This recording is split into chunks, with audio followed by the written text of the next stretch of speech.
right now, without LeBron, Lakers are struggling. Let me tell you about a team I hate, all right? I know the Dallas Cowboys fan is here, so I had to make sure he knew how much I hate this team. I'm ready. I've often said that the people who run baseball, they try very hard to ruin it. I'm from Brooklyn. I don't have a problem saying it to his face. Oh, from Brooklyn. Hey, guess any.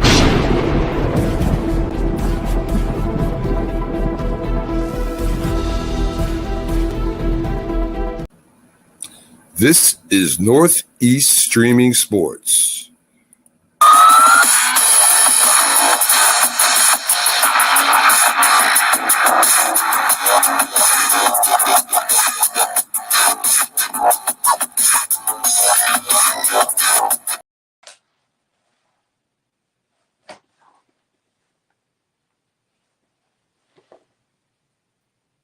Good evening out there, everyone. Welcome to another edition of Any SSP Sports with your girl, Sonia Pearson. First of all, let me go ahead and start it out. Today is January 16th, 2024. And I just want to give a personal shout out to all of my sorors across the world. This is our 104th anniversary. Happy Founders Day to the also W ladies of Zeta Phi Beta Sorority Incorporated. Please share this stream. I have a special guest. You see him sitting here to my right or to your left, depending on where you're looking tonight. Let me give you a little clue of who he is.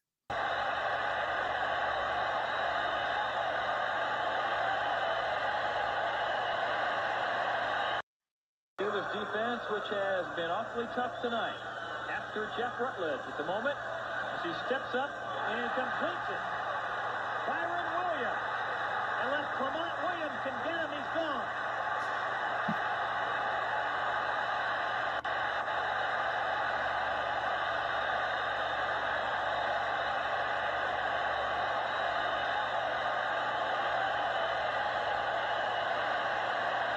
"87 yards for number 87. You can see it on the replay, right down the middle. We got fouled up right there. Clement Williams did not make he was slowed up right there. Clement slowed up. Now he's got to put the burst on, and there's no way he can catch Byron Williams. Looked like Sam Washington there making the attempt at the shoestring tackle on Williams.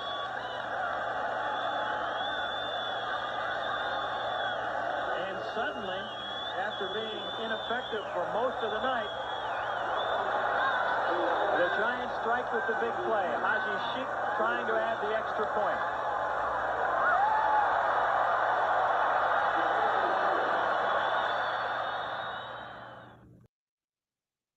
That's right, ladies and gentlemen. I have the absolute pleasure of having none other than Green Bay Packers draft, New York Giants on, Detroit Lions on, Philadelphia Eagles, Indianapolis Colts. He's been throughout the NFL and beloved none other than Mr. Byron Williams. Hi, Byron. How are you this evening? How you doing, Sonia? Thank you for having me. I'm doing well. Down here in this cold weather in the state of Texas right now. You guys got some cold. That's like so uncanny that most of the nation is experiencing the same. So you're staying warm, I take it, since you're here with us. I'm staying warm, and congratulations on being a Sarah, and congratulations to your Founders Day, and what a pleasure to celebrate. You know, it's good to be here today with you guys, and look forward to talking football.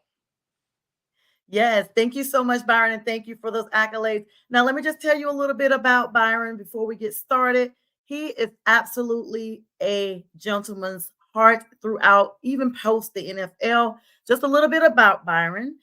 He's played in both the American and Canadian leagues.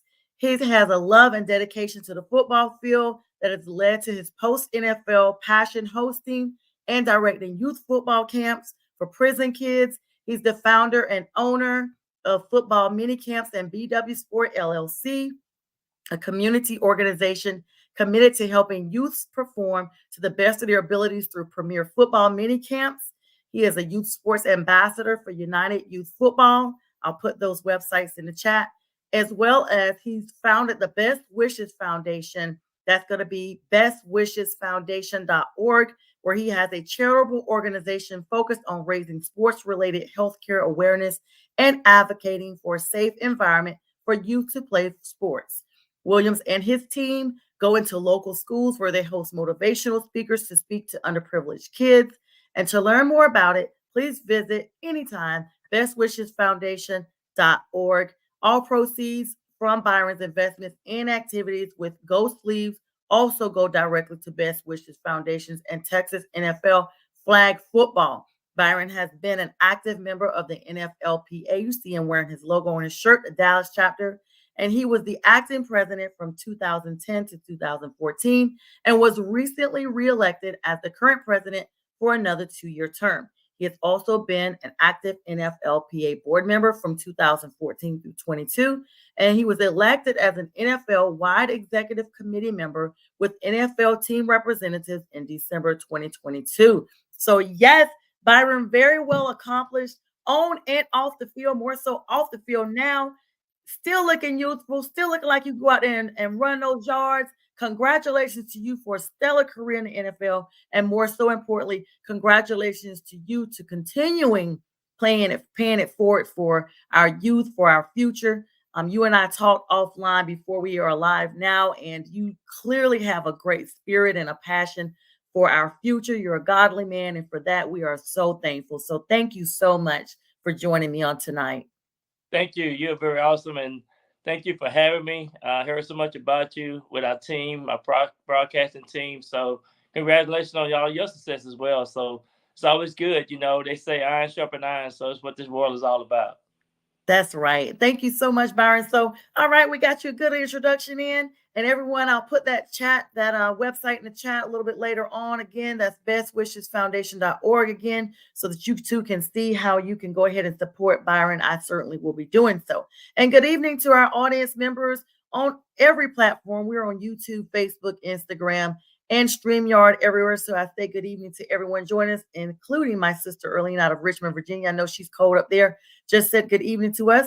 And so everyone share and share. We got a lot of news to talk about, Byron. The playoffs, that first week has gone and has nonetheless shocked us all. We're going to go through some regroups there. So I guess, some of the fans, I should say, need to regroup because I know they were stunned. But let's talk about this coaching right now. Bill Belichick supposedly has interviewed with the Falcons, or should I say he interviewed them. Right. He basically told them, I guess a reiteration of, us beating you guys in the Super Bowl, you don't have a quarterback for me. What are your thoughts on Bill Belichick? Does he land with the Falcons, or is there too much, drama there surrounding that? Or just where do you see Belichick going in the league? He is out of a job. Absolutely. And, Bill Belichick with me with the New York Giants, I mean, he was our defense coordinator when I was playing with the Giants, and I've been knowing Bill forever. Saw him at the Super Bowl last year before last, and he's such a dynamic guy. And he's kind of like Bill Parcells, no nonsense. And I think he wants a job that he can make all the decisions as far as players that he want to bring in, players, the types of things that he's looking for in players. And he's very important. He's very businesslike on making sure that players stay focused on the task at hand. And so I'm thinking that Atlanta, I would think it might be a good fit for him, but ever since the Cowboys lost that game, I mean, his name been popping up everywhere. So I think he will be, he will be a coach somewhere. I just think he got to be somewhere where he would fit. I don't know if he'll come here in Dallas where Bill Parcells was, because Bill Parcells and Jerry Jones, it didn't work out the way they thought it was going to work out. But I'm thinking that Bill Belichick might fit better in Atlanta. I mean, it might be a perfect fit because Atlanta got a lot of good players, a lot of good talent. I just think Atlanta just got to find that right quarterback to bring them to the up to par to where Brady brought the New England Patriots. You're right, and that has been the demon, so to speak, that Atlanta has dealt with, not just this season, but in seasons past. We know they just got rid of Arthur Smith, who finished the last 3 seasons, every year that he coached, 7-10. And so there has to be an answer. It's definitely not Ritter. Mariota walked when they benched him last year and brought Ritter in. They got Taylor Heineke from the Commanders, who was also a Carolina Panther, and he's just an interim, to be honest. He's not a franchise quarterback at all. There is so many issues that not only them, but a lot of teams right now, Panthers included, we have a quarterback, but our front office is a mess. General manager, coaching, offensive coordinator, like you name it. And I just heard today that the Saints also fired their offensive coordinator. I thought it would be their coach, but it was the offensive coordinator today. Yeah. So the NFC South, just with that in mind, appeared to be in shambles, but Tampa Bay has moved on and in fact unseated who a lot of us thought at least mid-season was a formidable team for the Super Bowl, and then they lost the last 5 and then 6 of the last 6 and 6 of the last 7, and there's something going on in Philadelphia. I don't know. It has to be beyond Jalen Hurts' finger. What in the world is going on with that loss? Tampa Bay moves on. Yeah, they right now they're saying the defense coordinator and offense coordinator, of course, they are inconsistent with play calling. Seem like the players are not all in. Seem like they lost a lot of momentum. Whenever you lose 6 of the last 7 games, like they have, and the Giants beat them the last game of the season, and then they finished 5th in the NFC division. That speaks that there's something internal. I mean, it should start with the head coaches, and of course, they're gonna be pointing fingers, and expectation is huge. And one of the things that I know as a former player, once you go to the Super Bowl, it's hard to repeat or go back to the Super Bowl. So, Jalen Hurts, he fell off on how he was playing from the first 11 games of the season to the last 6 or 7 games. So, I think he might have got sick towards the end. And then, of course, those injuries, the fingers injury and things like that do affect the player. But yet, they have a lot of inconsistency in the play calling and being consistent on, bringing these players, make sure these players are focused. And a lot of things, too. I always look at the defense, and I always look at the special teams, especially when you hit the playoffs. You got to be consistent, and you got to have a good running game. So they seemed like their game plan was really fell through at the end of the season, and they were playing with no momentum. I mean, for them to play the way they were playing and making the stupid mistakes, and I understand AJ Green wasn't there, so it was a lot of things that happened that I think wasn't the head coach's fault. There's a lot of things that probably consider that affected the team more so than anything else. So, yeah, and I think that the fact that AJ Brown was out did actually shape them a little bit more than what they thought. Yeah. You mentioned that Jalen was sick. We saw that he traveled separately back when they played the Seahawks. He was sick with some viral infection. And we know sometimes people kind of linger with that long after the quarantine or what so have you. They never said what type of virus it was. Let's be clear. I'm not saying that, but just you still have to, when you're sick like that, you have to kind of, stay away from people. So no matter what it was, he was contagious. But we saw him play in that game. We saw the momentum. You as a player had to have played at some point in your career sick, under the weather, headache, what have you. What type of toll does that take on your body when you're out there trying to play in that type of environment? Now, back then, it wasn't as cold as it is now, but you have to think with the time travel. I know Jim talks about that a lot. Jim Jeffcoat, who's on the Big Sunday Morning Football Show, talks about the time travel as well that could take a toll on your body. And when they're traveling literally by coastal, what are your thoughts on that? Do you think that had anything to do with as well as him being sick? And how would he even rebound from that? Because that's been a few weeks now.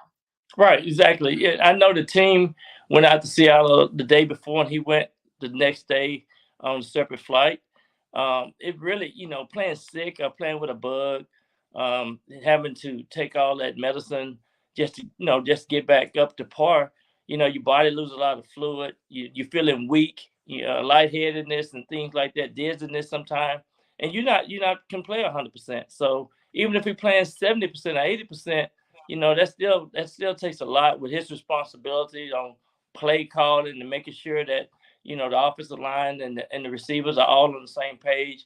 And sometimes you have to take do the audibles, the way you have to change play in the middle of middle of the call. So I think that affected them. I think that was part of them losing a lot of momentum. I mean, you have to go and win games like Seattle. You know, they was all running, trying to get in the wild card, either get the division champion or either get in a position to be in the playoffs. And so it's very important. And that you could tell that it was just a different type of game for him when he was having to go out there and he would come back and sit on the bench and be by himself. And, so it was unusual to see that type of situation. So you definitely, I felt sorry for him, but yet, I think the trainer and the coaches and the medical staff need to be on the same page when something like that happens.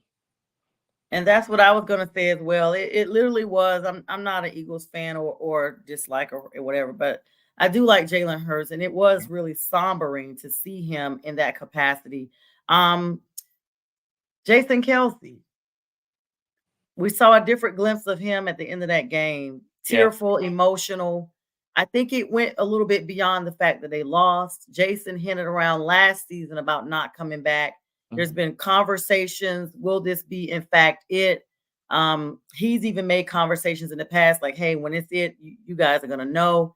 Saw him hugging the offensive coordinator before he left the field and, in fact, shaking a couple of fans' hands. Have we seen the last of Jason?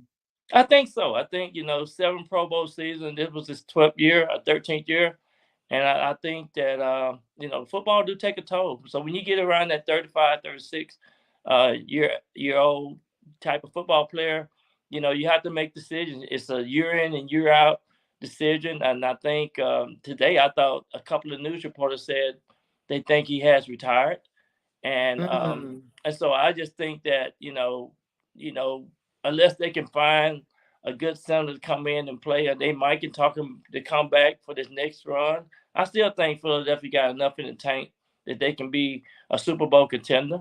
Because I think, the Giants and the Washington team, and of course Dallas, I think the Eagles still can be on top of that division, the NFC East. So I'm thinking that I think Jason will still might make up his mind, but when you lose, you have that thought. Say, I'm tired of this. I think I'm gonna move on, do something else, focus on my family, etc., etc.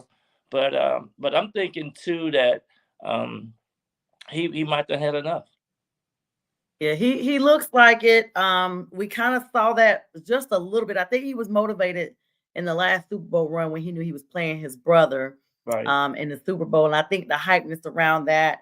I think that was the reason why he stayed even then, knowing that it was kind of making history with both of them being there. They did ask Jalen Hurts, did he know anything about Sirianni possibly leaving? And he gave a very vague answer. He was like, oh, wait, he's going somewhere. But they asked him, would you mind, would you want to play for him? And he still never really answered the question, unlike Mike Tomlin's guys. Cam Hayward was like, no, I don't want to play for anyone else. TJ Watt, even though he's injured, I don't want to play for anyone else. They were adamant. Mike Tomlin has 1 year left on his contract. But that wasn't the same vibe with the Eagles. It was more like Jalen Hurts said, yes, some of this is on me, but we're messed up across the board. Does Sirianni come back next year? I think so. I just think, too, you have to blame more of the offensive and defense coordinator than him.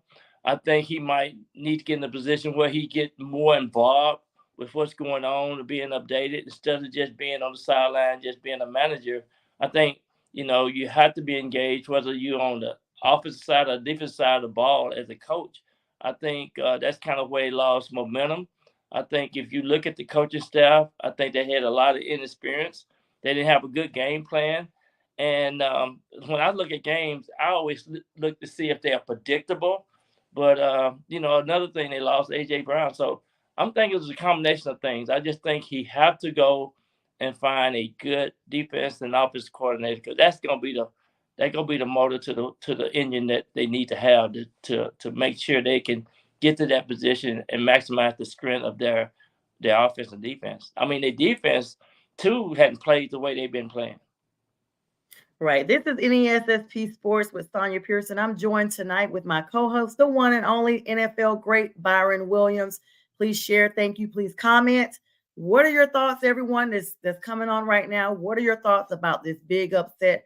how did Philly go down? Byron, what happened? Like, how did Tampa, the king of the toilet bowl, so to speak, our entire division is in shambles. Right. We were written off a long time ago, and in fact, against the Panthers, the Bucks only put up 9 points, and the Panthers had 2 touchdowns recalled that should have been ours. And Baker's playing with bruised ribs and a sprained ankle, but he gets it done. Is it basically because we don't play quarterback to quarterback all the time because the offense and defense play each other? Right. How did Baker and the Bucks pull this off with Fletcher Cox and the once reigning top 5 defense in the Eagles? What actually happened? Well, I just think, Tampa Bay came in with a good plan, game plan. And, I always I love Tampa Bay receivers. I mean, I love them. I love the way they stretch the field. And Baker Mayfield he's point on. I mean, he had 330 yards, and he was consistently, throwing that ball right there where the guys can catch it and run with it. And I think they had the momentum, and that's I had predicted New Orleans Saints to win that division before the season started. But that's what I predicted, and I was thinking that Atlanta might give some people some trouble. But I was saying, Tampa Bay will be 8-9. They finished 9-8. But my point was that division could have went either way with those teams. Either way, I mean, Atlanta could have made the playoff. Tampa Bay, New Orleans, and everybody slipped the Panthers, I think. But anyway, to make a long story short, I hate to say that about the Panthers. I know you're the Panther fan. Yes, but, okay. They got great things. I think they're gonna have some great things ahead of them as well. But Tampa Bay, they took advantage of playing at home, and that's another thing. I think too, when you plan in the postseason, in the playoffs, playing at home is so important. If you stop to look at it, Sonya, every team that played at home won except the Cowboys. I was just about to get to that. You were right. You read my mind. And the Cowboys have been notorious for losing on the road. Exactly. Yeah. And this time it was the opposite. Right. Speaking of, what happened to the Cowboys? Well, I think the Cowboys were full of themselves. I think they, I think they took Green Bay lightly, and you got to give credit to the head coach in Green Bay and the way they had their game plan. I mean, Jordan Love, man, high quarterback rating, 3 touchdowns, no interception, didn't turn the ball over. And plus, when your defense can score, and they got a couple of interceptions, when you can score a touchdown in the playoffs, you can always have the advantage, and with the momentum. And so they got a jump start on the Cowboys, and Dallas they are so predictable. I mean, when you go to the playoff, you change up everything. And so, yes, Dak was trying to force the ball into CD land. I understand CD is a great talent, but man, you got to use some of this other talent, then come back to CD just to get things loosened up. But CD is always double coverage, but it was just a nightmare for the Cowboys. I mean, it just living here in Dallas and seeing these Cowboy fans cry and take off their clothes and throw the helmets and the paraphernalia in the trash. I hate the Cowboys. I'm telling you, it's fun to live here and see the things that happen. So, but for real, I think the Cowboys just got out coached. They got out coached, and we have some comments here. My cousin Laverne, who's also a soror. Hi, Laverne in Charlotte. Hope you're staying warm up there. And my sister Anissa has logged on. She's a huge Cowboys fan. So is my sister Erlene that I mentioned earlier. It was rough, and you're right. Jordan Love made history, 300 yards plus 3 touchdowns for Green Bay. No interceptions. Jordan Love looked amazing. And so, like you said, I can only imagine they thought, so this is the opposite. When Cowboys fans realize they haven't won, and I've seen this, I'm not calling any names because they may be watching.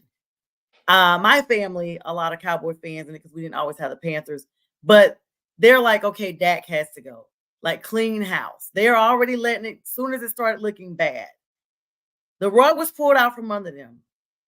Does Jerry Jones ever see another championship? He's getting up there. He was 59 when they won the last Super Bowl.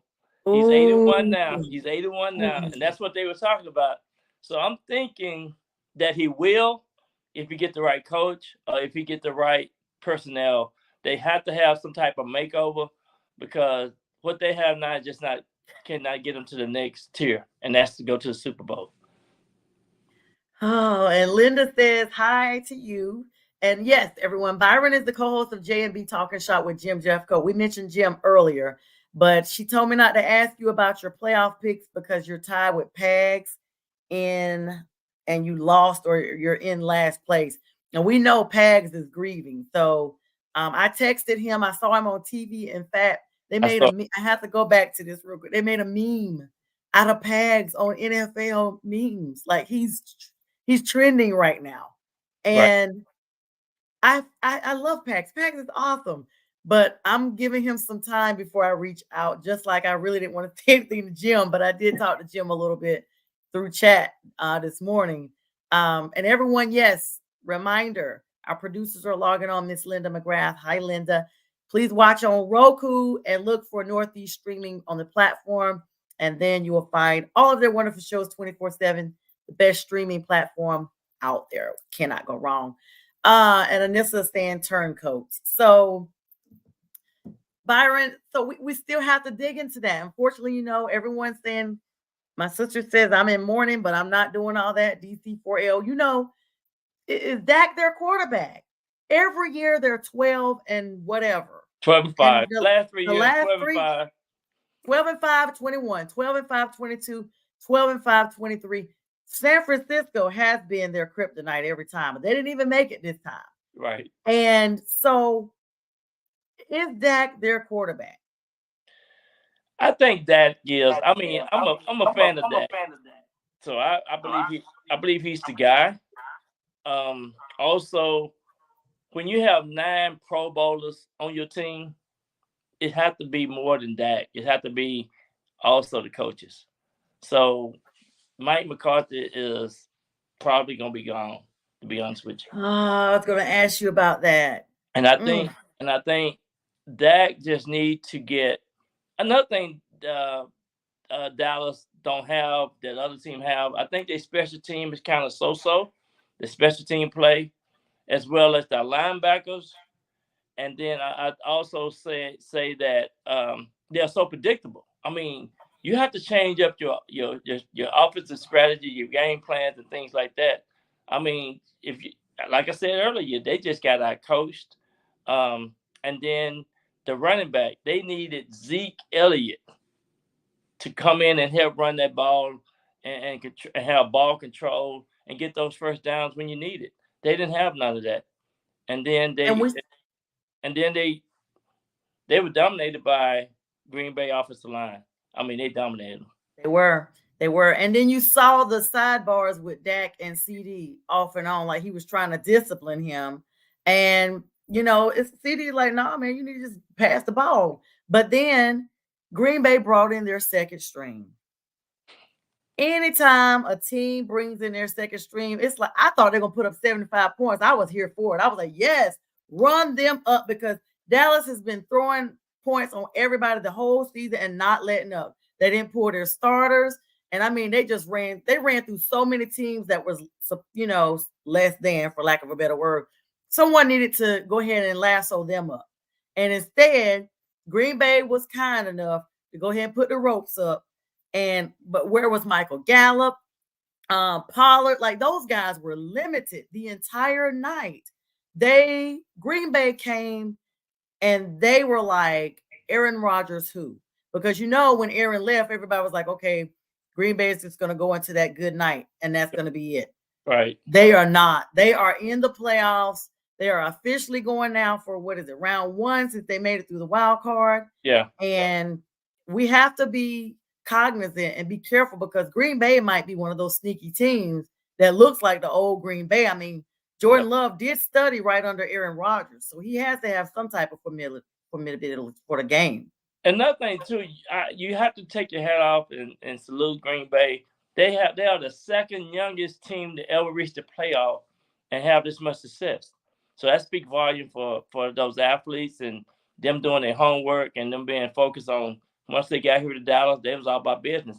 And one of the things that we could say too, that the playoff games at Texas Stadium, Green Bay have won more playoff games in the stadium than the Cowboys have. Yes. And they put those demographics up. I need to pull because I did a couple of screenshots on that. I need to actually pull that up because that's exactly what you were saying.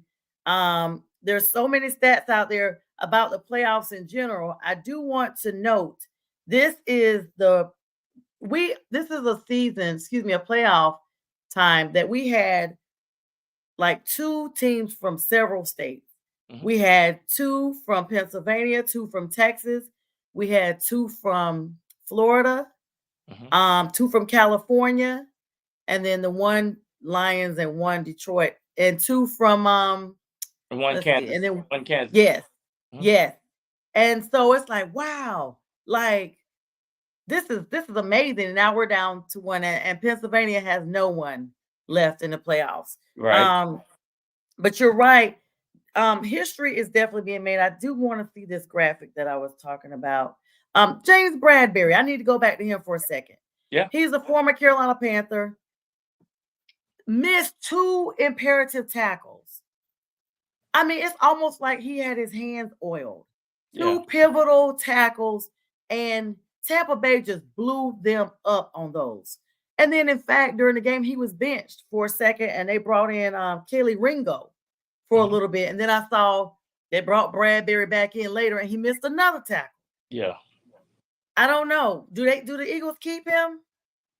I think he need to go on to another team, a free agent. I mean, he played with the Giants as well, and the Panthers. And the Panthers. So I just think he's one of those journeymen that he's expendable. Yeah, I would say I would look somewhere else because you got to be able to have those guys and be able to shut the receivers down and challenge them. I mean, he made a couple of big mistakes, 2 big mistakes, and it cost big plays. I mean, just think about the receiver that caught that last touchdown and just ran right up the field and scored that. I don't know how long touchdown, 52-yard touchdown or something like that. So that's Josh Allen. Yeah. We're going to get to that Bills game in just a minute. Josh Allen ran a 52-yarder. I mean, they were throwing snowballs. I was just about to pivot to that because we're at the half-hour mark already. Can you believe it? Time flies when you're having fun. Bills Mafia.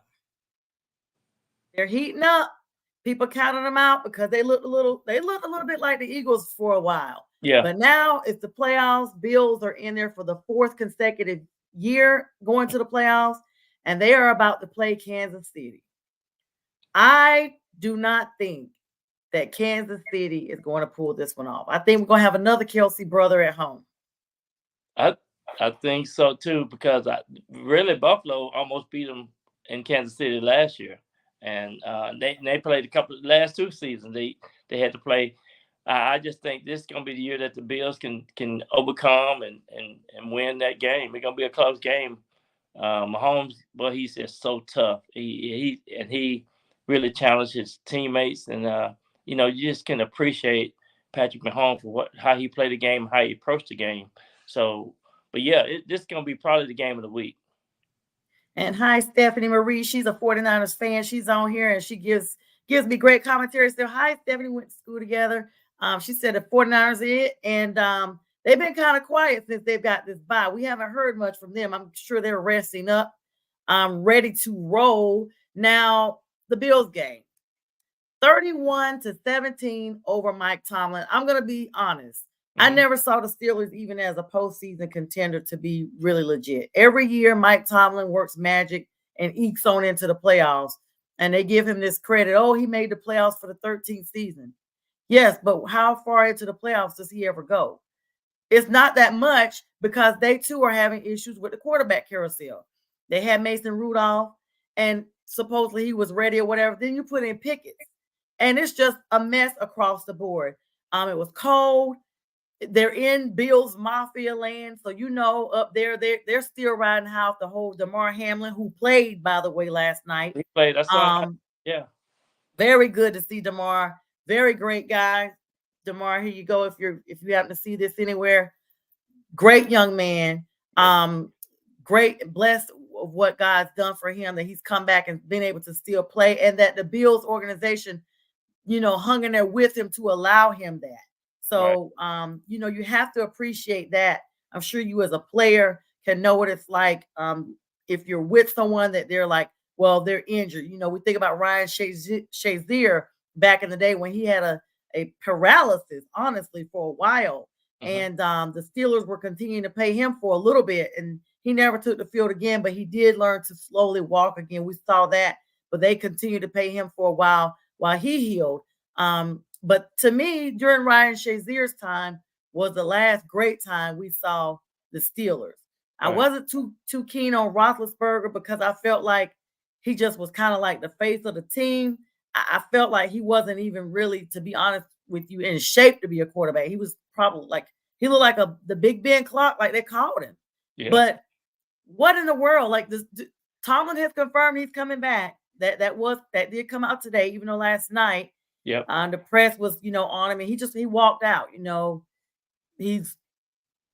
I grew up around Bill Parcells, and he kind of, when he did that last night, that reminded me of a Bill Parcells moment, because the media can get you really, can ask you some of the craziest questions or say some of the craziest statements. And, right now you just lost this playoff game, and you're trying to see what you need to do to, to make sure that you can, just be that leader and that coach. And Mike don't deserve that. I mean, don't ask some stupid questions. He don't want to hear a stupid question. Him and Bill Parcells, Bill Belichick, these guys, they've been around long enough to know, been coaching 17 plus years in the NFL or whatever. I just think certain things that they don't want to entertain. So when those reporters was asking them, what you think about you retiring? Are you coming back? Blah blah blah. That's not the time to ask those type of questions. Exactly. That's how I see it. They actually had that young lady on ESPN today. I can't remember her name, but they got the actual person that asked the question, and she was, no one wants that. Sometimes it's about showing an ounce of compassion to your fellow humans. Just be, who you are. That could have waited. That literally did not even need to be that question there. He's literally like, hey, I'm just trying to console my guys. We just lost. And to that end, they clearly don't have their quarterback figured out. Do the Steelers trade around to try to get a higher pick? I know they probably won't get Caleb Williams. He just declared for the draft on yesterday. USC's own is projected to be the number 1 pick in the draft. Will the Steelers get them a quarterback from the draft, even if it's not Caleb? Or do you think they'll shop around, try to get one of these vets that's somewhere as a backup? They might shop around and get a vet. I think right now they want to go immediately until that Super Bowl march. I think, with TJ Watt got hurt and things like that, they went 100% full force with their personnel. So I'm thinking, Russell Wilson, they got a lot of players out here now that you can tap into. They saying Justin Fields might get traded. I mean, it's all kind of things can go on in the offseason between now and the draft in April. So I'm thinking that I think Pittsburgh might be sitting in a good situation to where they can get somebody to come in immediately, put them up in the next tier for us the championship run.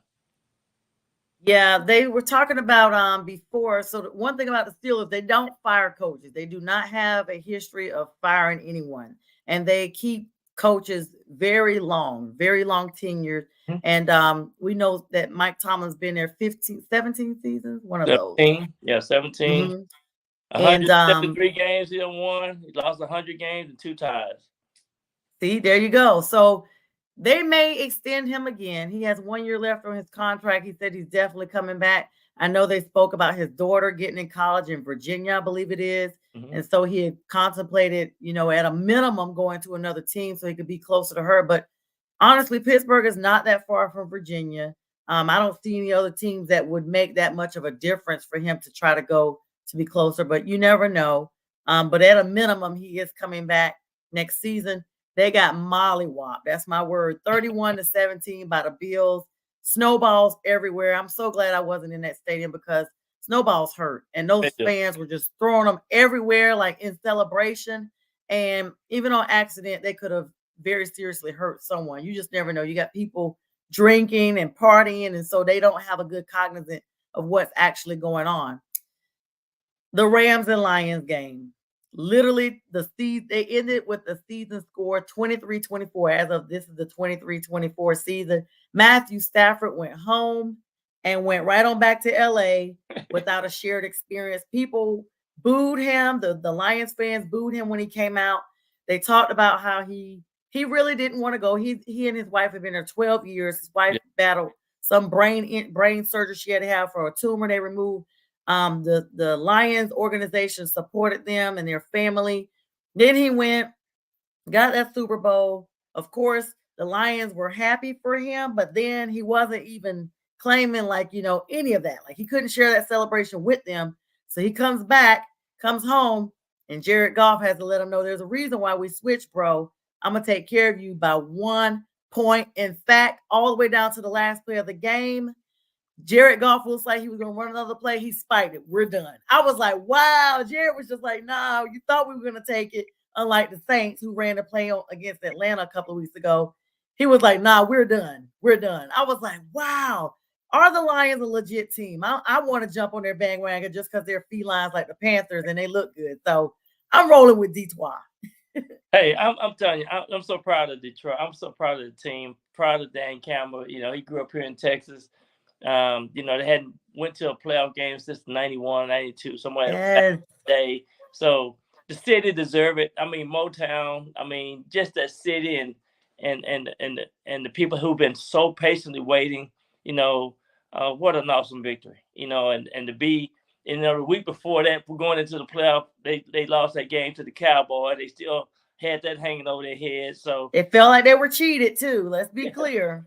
Absolutely. So you just have to just be so happy for Goff and what he did and how he rallied the troops and those players. I mean, just outstanding play. I mean, Aiden Henderson, Hutchinson, and those guys who grew up being a Detroit fan. I mean, the storybook is just perfect, and I just hope they can go to the next level. I hope they win this game coming up this week. Yes, they wanted to see the Cowboys again. When Dan did the press conference when he balled up the paper and he was like, "We were eligible. We determined." He was like, "Hopefully we'll see them in a couple of weeks." Well, they were taken care of by Green Bay, but they showed in in Ford Stadium where the Lions played before they took the field. On the jumbotron was the Cowboys Green Bay game. And for the first time, the Cowboys, the Green Bay, got it all wrong. The Lions were cheering for Green Bay. That's their NFC rival. And they were cheering for their NFC North rival just because they knew that meant they would get a home game. And plus, there were some clips going around out there where you could hear people saying, yeah, cheaters never prosper. So they wanted them to lose for 2 reasons. And now Tampa Bay is Tampa Bay going to the Lions? Tampa Bay go up there. And that's going to be epic. Because Dan Campbell is, like you said, they've been waiting 31 years. I was in high school. The last time they won, like a lot of these teams have been waiting 30 years. And I'm like, wow. But you look at the Atlanta Braves who waited 30 years, they got their championship. So Dallas has already been eliminated. They were waiting 30 years. The Lions, unless they get taken out by Tampa, are they formidable against the 49ers?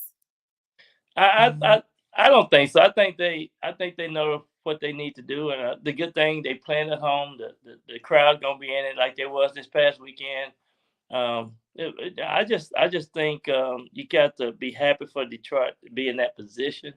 And they'll work so hard. I think they got the right type of players. Their running backs are outstanding. They got 2 good young running backs that can play, and of course St. Brown is a sweet receiver. So yes, they got pieces. Yeah, they got pieces in place. They really do. So I'm excited for Detroit this year. Sometimes it's their turn. So I'm happy for them.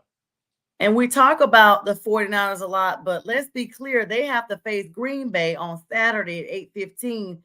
And Green Bay is not to be second guessed. Just like they took down the Cowboys, Green Bay was on the road.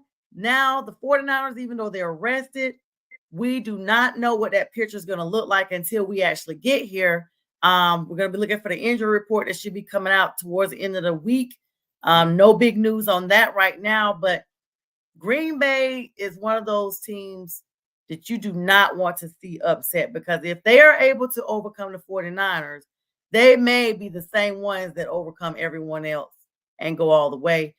Switching gears a little bit to the AFC, the Texans, CJ Stroud, DeMeco Ryans, both rookie coach, rookie quarterback. What CJ Stroud has done down there in Texas as a rookie quarterback, completely turned that franchise around, is now going to be facing the Ravens on Saturday at 4:30. I am on upset alert. I know Lamar and them. Yes, I know Lamar and them have been putting the beat down on. They beat down Miami and left them in shambles to the point they couldn't even perform in the playoffs and everything. And that's just what they do. But I really think that the Texans are the team that's the most lethal team that no one's going to see coming. Absolutely. Their defense. I mean, look at their defense. Their defense been playing lights out.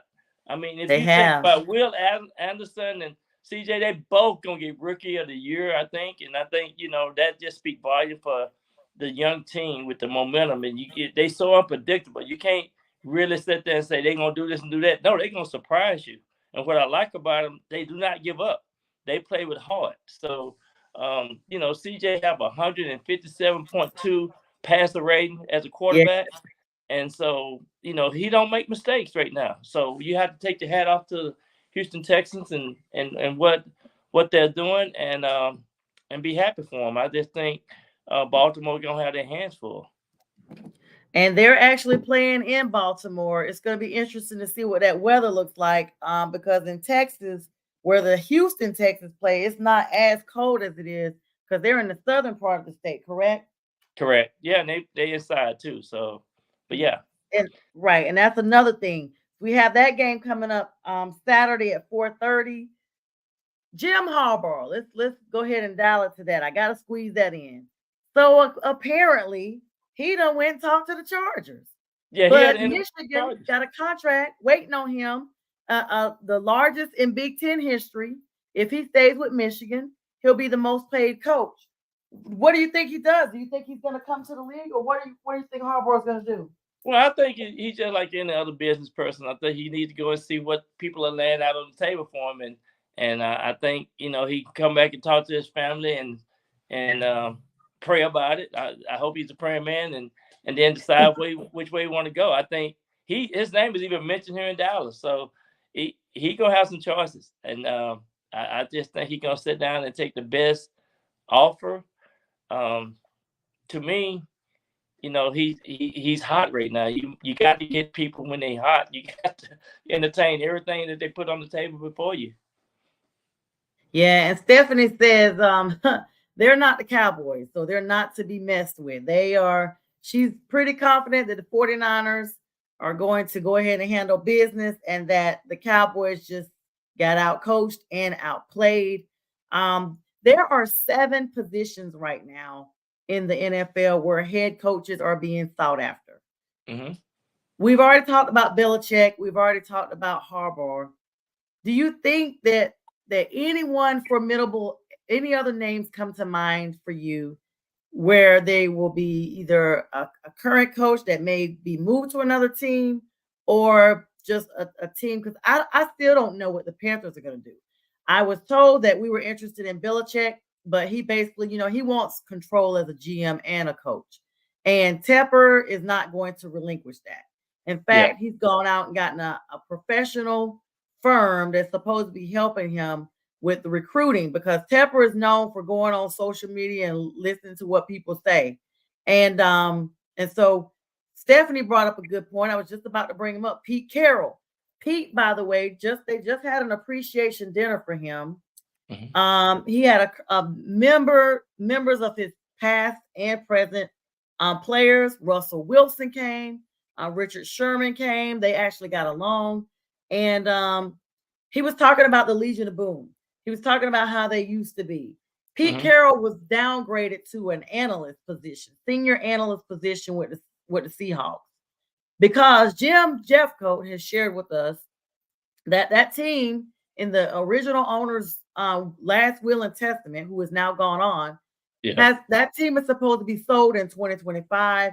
And he, in fact, was released not because of coaching, even though they didn't look that good. He was released because of non-football reasons.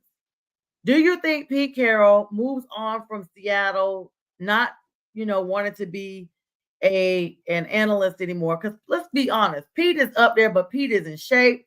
He's got the freshest breath in the NFL, probably because he's always chewing gum. Yeah. He's probably a threat to have TMJ at a minimum because of all the chewing. But he seems high spirit. He seems positive. He seems like he's a go-getter. Stephanie's saying the Panthers should get Pete Carroll. I wish, Stephanie. But does Pete Carroll stay there? What does he actually do? What are your thoughts on that, Byron? I just think it's gonna be depending on who's gonna be the coach there. I know Rasheed Morris, Dan Quayle, Frank Smith. They got a list of guys that they bringing in this week, and I just think Pete probably gonna help make decision on what coach they gonna have, and then I think his position with Seattle might be pretty interesting once they see who's gonna be the coach, unless he get an offer somewhere else. But Pete Carroll's 72 years old. At the end of the day, 72 is 72. Ain't too many guys want a 72-year-old head coach. So Yeah. it's gonna be. It just depends on what kind of deal and the ownership of Seattle decide for Pete. But all the players love Pete, so I ain't never heard nothing bad about him. So I think he's gonna be a Hall of Fame coach eventually too. So. And that's what one of my classmates just chimed in, RJ. Hi, RJ. He said, nope, he's moving on because of his age. And so that's pretty much where we're going to be looking at as far as that goes. It is because of his age that he will be moving on. But we basically know what it is at the end of the day. Pete Carroll has had his championship run. You hate to see him go into that sunset and retire, but at some point he has to retire. He has to enjoy. Plus, he's the winningest coach in Seattle history, so that speaks volume for him. He is. So, in talking about him, the Panthers lined up about 17 people. They had a whole list of people. They had Dan Quinn was on that list. I know they talked about if McCarthy does not leave Dallas, that perhaps the OC and DC may leave. What are your thoughts on that? Yeah, I think that's probably gonna happen. I think Dan Quill is gone. I think he's I met both of them last year, Mike and Dan. I was at an event with both of them last year, and I just think they ready for new blood, start a new chapter, and I think that's what's gonna happen. I think Dan is gonna get an offer probably in the next 6-7 days. I think. But they're saying they don't want him as a head coach. They're like, he needs to stay in the coordination department. He coached Atlanta, and I don't know. To me, he did better than Arthur Smith, but Falcons fans probably disagree with that. I think he did too. I think he did better than Arthur Smith. And they're saying Belichick's probably going to go to Dallas. I don't know. He's going to want a lot of control if he does, because right now Jerry is running things out there.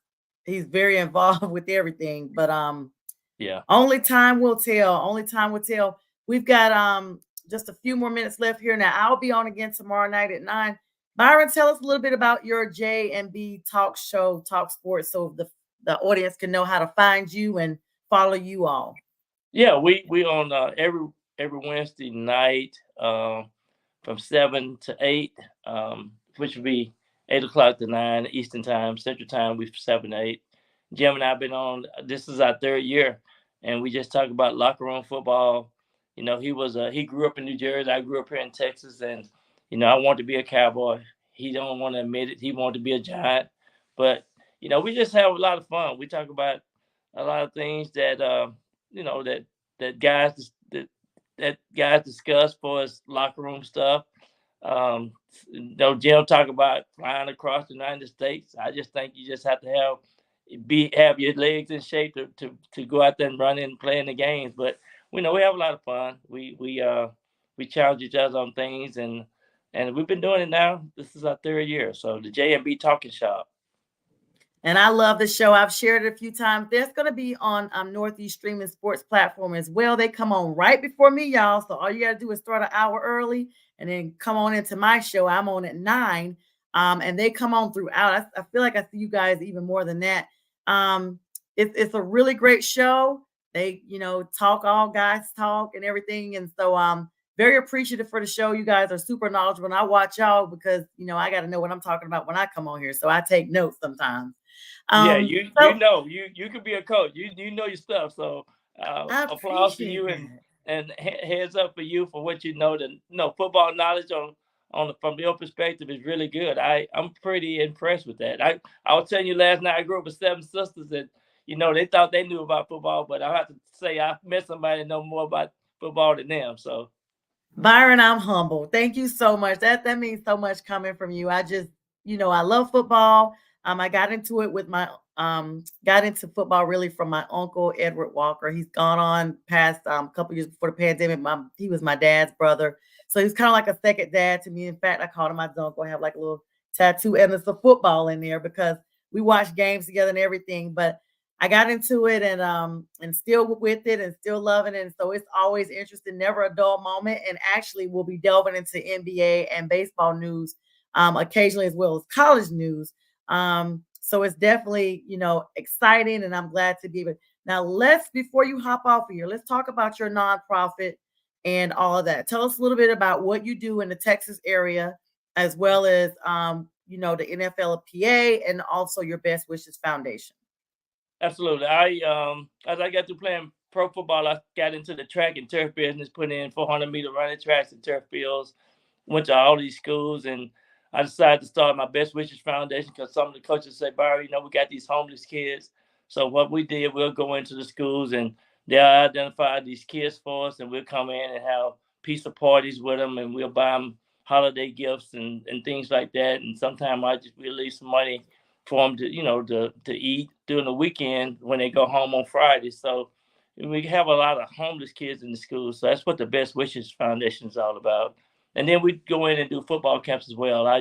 We just had a pizza party the other day at a school that I went, and we did a football camp. I got another school next week. We're gonna go in and celebrate the whole school because they improved their scores on the toss test. And so we're going to have a pizza party for the whole school over in Grand Prairie. But things like that I've been doing for years. I'm going back to my hometown and doing my 30th year of football camp. We're going to have Priest Holmes and a lot of guys, Jim Defco, all those guys will be there this week. That week. It's the week before Father's Day weekend. So we're going back to just share our gifts, our talent, as well as tell them related stories that they can associate with and let them know that inside of them, they are tagged. I mean, they got special talent, special ability, and they're gifted. And once you find that, you can write your own history. So we're always trying to keep it upbeat for the kids to enjoy life. And that website is bestwishes.org, correct? bestwishesfoundation.org. Best Wishes Foundation. I'm putting it in the chat for everybody. bestwishesfoundation.org. That is so phenomenal that you are doing that, Byron. I'm sure that so many people have been blessed by you. You don't find a lot of people that give back and that make sure that our future is protected and invested in. And a lot of people are not aware of the homelessness and the hunger that a lot of children in our schools face. Often you hear about people saying they do food trucks and things during the summer when kids are at home. So it's good to know that someone of your stature can still look amongst us all and continue to serve. It's been an absolute pleasure to have you on with me tonight, Byron. Please come back anytime. It's been so delightful. And thank you to all of you. That's bestwishesfoundation.org, that you can continue to support Byron. He also has the girls flag football coming up, but he'll have all of that on his platform. Thank you, everyone, for being on with us tonight. Continue to be safe. If you're in the eye of this coldness and winter, stay safe and stay warm. And God bless everyone. Good night to everyone. Good night. Thank you. This is Northeast Streaming Sports.